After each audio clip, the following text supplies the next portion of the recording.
Let's take a look at Avalanche. You know, Avalanche was one of my favourites for this year, and one of the charts that I've been watching pretty closely, and it's very depressing to see it down here. I'm looking at this Qcoin chart just because I don't want to see any distortions in the Bitcoin chart.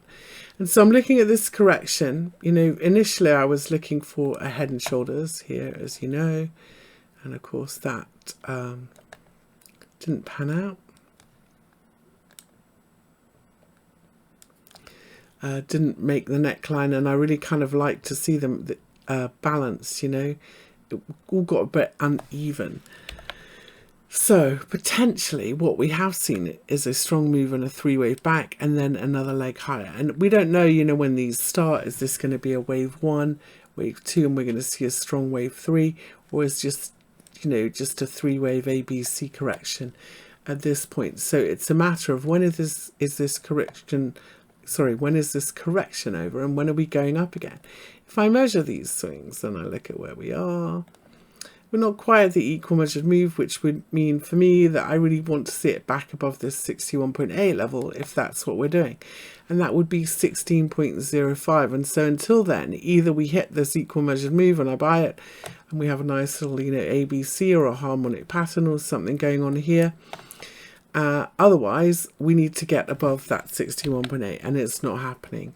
The other thing we can say is if we look at our fibs from this low to high, we held this 61.8, had a really nice 61.8, it had a really nice bounce, and I would expect this to hit the equal measured move in this 786 and be a textbook bullish Gartley. If we did this and bounced from here, I'd be looking for new highs. Now, maybe the people that who trade Avalanche don't know bullish Gartley patterns and whatever, but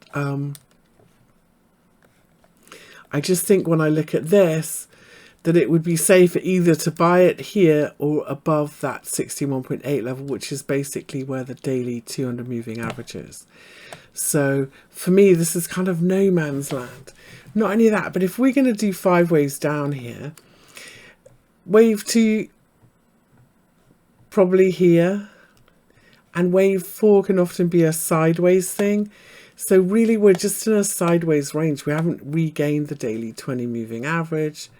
We, you know, this could bottom early, but it just looks to me like we might need one more push lower. So very bullish candlestick today, but not the bullish piercing line pattern where we made a new low that we've got in Bitcoin. Not quite, you know, a bullish inside bar, but we're still underneath this 20 moving average. So I'm a bit hesitant. I just think in this one, there is a risk that we see one more push lower and 13.17. And then, yeah, this would be a textbook bullish pattern for another swing higher and likely new highs in Avalanche from there. So I'm holding back.